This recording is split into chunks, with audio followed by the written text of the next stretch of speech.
बर्तमान बड़ खबर पानीपाग को नहीं पुणी आसूची नुआ अपडेट।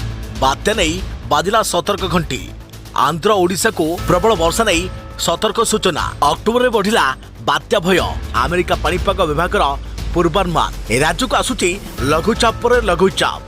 आग को बात्या नहीं संभावना। गोटे के दुईटी नुहे आसूची एकाथरे तीनोटी लघुचाप। एपटे 11 को सावधान। प्रबल वर्षा नहीं सतर्क सूचना।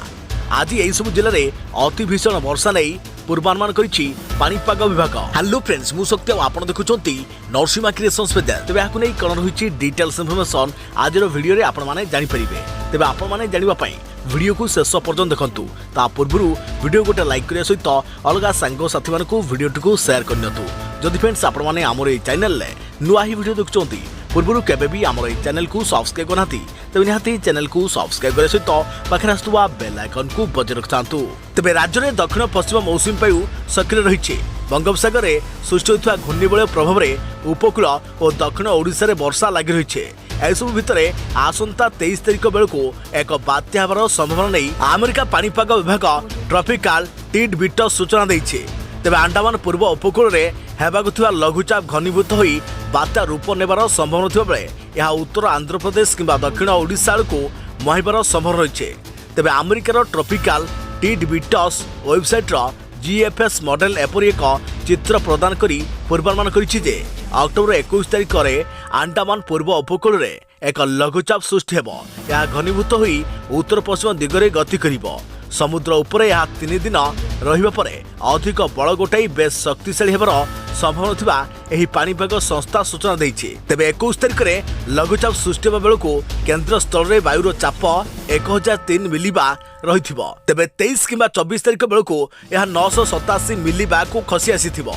वायुर चाप एभली स्तर को खसिबा बात्या आशंका को अधिक दृढ़ीभूत करुछे।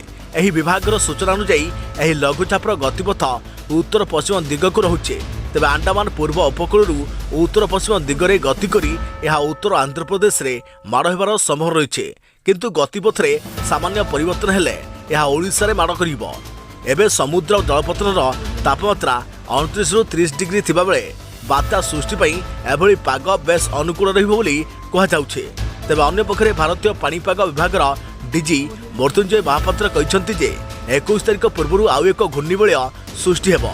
तेबे 13 रु 19 तारिख भितर यह सृष्टि होई पारे बोली कहा जाइछि। यह पश्चिम उत्तर पश्चिम होई आंध्र उपकूल को गति करियो बोली आकलन करा जाउछि। सेहि भली वरिष्ठ पानीपाग विशेषज्ञ सुरेंद्रनाथ पशुपालक कहिसंती जे 17 तारिख रे दक्षिण थाईलैंड उपकूल और संलग्न अंडमान सागर रे एक घूर्णिबलय सृष्टि हेबो। यह अधिक घनीभूत हेबार संभावना थिबा बेले यह तमिलनाडु को उपकूल को मुहाइबो। तेबे ओडिशा रे यार प्रभाव रहिबो और भल वर्षा हेबो बोली से आकलन करिसंती। सेपटे राज्य रे आसंता 11 को सावधान। अति भीषण वर्षा नहीं सतर्क सूचना। एही सब जिला गुडी कहउछि बालेश्वर, भद्रक, जाजपुर, केन्द्रापड़ा, कटक, जगतसिंहपुर, पुरी, खोर्धा, नयगढ़, गंजाम, गजपति, मयूरभंज, केन्दुझर, ढेंकानाल, कंधमाल, रायगड़ा, अनुगुल, कोरापुट और मालकानगिरी जिला पई येलो वार्निंग सतर्कता जारी कर जाइछे। एही सब जिले में प्रबल वर्षा नहीं सतर्क सूचना। सतर्क रहंतु एवं सुरक्षित रहंतु। एथला बर्तमान बड़ खबर पानीपाग को नहीं। आग को नुआ अपडेट पई आम चैनल सहित जोड़ी रहंतु। तो फ्रेंड्स पुणी देखाबो आउ एक नुआ वीडियो रे। से पर्यंत मु रहिली। जय जगन्नाथ।